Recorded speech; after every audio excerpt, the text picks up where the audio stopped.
and welcome back to my channel, Welshman Reviews. I'm Gareth, and today I'm going to be doing my review for Godzilla x Kong: The New Empire. So this is the fifth one in the Monster Universe, and the second one where we have both Kong and Godzilla in this movie from the last one, Godzilla versus Kong. So Adam Wingard does come back from that movie to direct this one. It's written by Terry Rossio, Simon Barrett, and Jeremy Slater.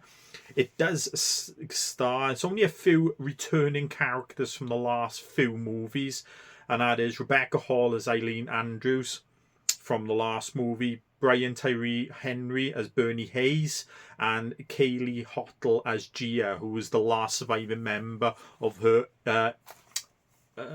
Iwi tribe from the last movie.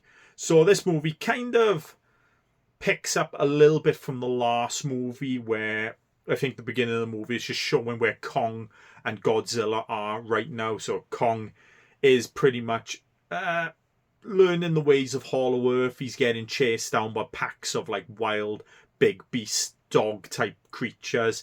Does remind me a bit of Home Alone, because a few parts in this movie, including this one, he does make traps around the place where he lives, so his hunting ground and all that. Godzilla that's in Hollow Earth. Godzilla above on Earth is doing what I think Monarch, the TV series, picked up on this. I don't know, I haven't watched that series yet. They've got to get around to that, where he is pretty much protector of the top. He's making sure the Titans stay below and that, so don't come out. So he's doing that. He takes on a massive spider, between a spider and a crab creature. He does in Rome. He does, and he fights that, wins, and then kind of uses a Colosseum as his base of sleeping, so he goes to sleep in there. But then you pick up then with the humans, where Gia's character ain't really fitting in a monarch school. It is in, I can't remember, Barbados or something like that it was. It is, but she's doesn't get a lot, doesn't really say, but she doesn't fit in because she's from a different world, really, with the tribe from Skull Island. So, but she gets these dreams and that, where she sees like three like pyramid type spikes. It is, and both Kong and Godzilla pick up on a big distress signal, which you find out are distress signals coming from the Hollow Earth. So Kong goes on more of a expedition and on uncharted parts of Hollow Earth. That's where he meets the little Kong and that, and he gets you think that little Kong's a good guy in the beginning, but he's not. He is overall, but he's there with three other big apes and all that, who pretty much he kind of traps Kong and he gets attacked. He kind of wins and all that. He does, and the baby Kong, and I'll call it baby Kong, kind of takes him back to where he lives, or with the other apes, if you've seen the trailer. Godzilla on Earth thing hears the distress call, or hears this call, and he prepares for war. He goes over to Italy and absorbs a full-on nuclear power plant to get more power. Then he goes to the Antarctic to take out this big Titan. I can't remember what the Titan's name is, but like an underwater like big eel type thing, and uses its layer because it's got a lot of energy from Hollow Earth, I think, coming up into that, so like nuclear thing. So he goes hibernates for a little bit to get the more evolved look that we get with Godzilla in this movie. So yeah, then pretty much you go back to the Hollow Earth, and it is, and the humans have come down then to investigate one of their places, one of their bases has been destroyed, and was destroyed by the Scar King, you find out. But then they find out about the distress call and all that, and then they go, and then you find a tribe, the Iwi tribe. And then you get a whole part of the movie there where it's pretty much explained then for the rest of the movie, where Godzilla fought the Scar King and supposedly this Godzilla, I'm not 100% sure, and he traps him in the subterranean section of Hollow Earth. Now Scar King is trying to get back up to the top of the surface world and all that, to try and conquer it again and that. And then you have, obviously, he's trapped Shimo, which is the new Titan in this movie, a big ass four-legged white scaled creature who can blast ice. It is, but you get this whole story then of why thing, and that's why Godzilla and Kong have been called down to the Hollow Earth. But Kong gets his ass kicked, to be honest, so he's got to go up to the surface world, grab Godzilla, and bring him back down to the Hollow Earth so they can have this battle and try and sort everything out. So we do get another old favourite coming back in this. I'm not going to say who it is, but it is part of the story with Gia coming down. She's getting called back down to the Iwi tribe, which you find out they can communicate telepathically. They don't have to talk.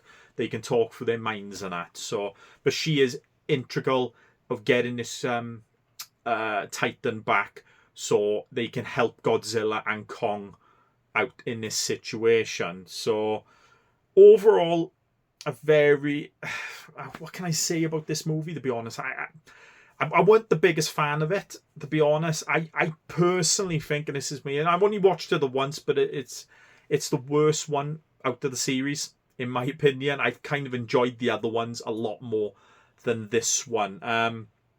They do have the last third of this movie is what it's all built up for, the big massive Titan on Titan fights, you know, the old tag team Scar and Shimo against Godzilla and Kong.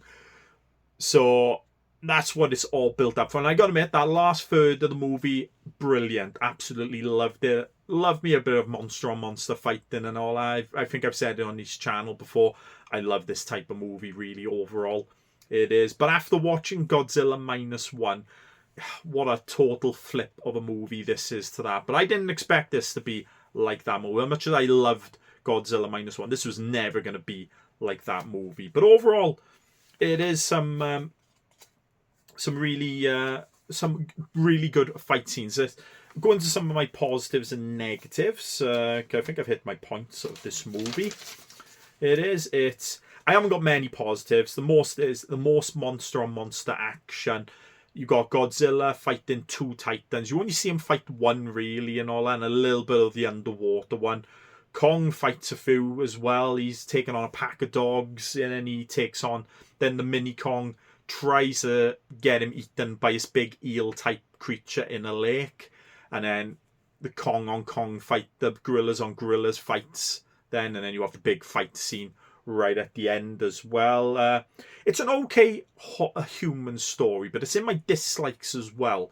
I like the story where Gia's like more where, you know, finding out about this tribe and all that, but I think they kind of just rushed it for this movie, kind of just put it in there and rushed it. It is. And you bring Dan Stevens in this movie as well, and he's good at what he does in this movie, but these movies have a problem of not bringing back characters from other parts. So obviously you have one of the Scars guys from the last movie.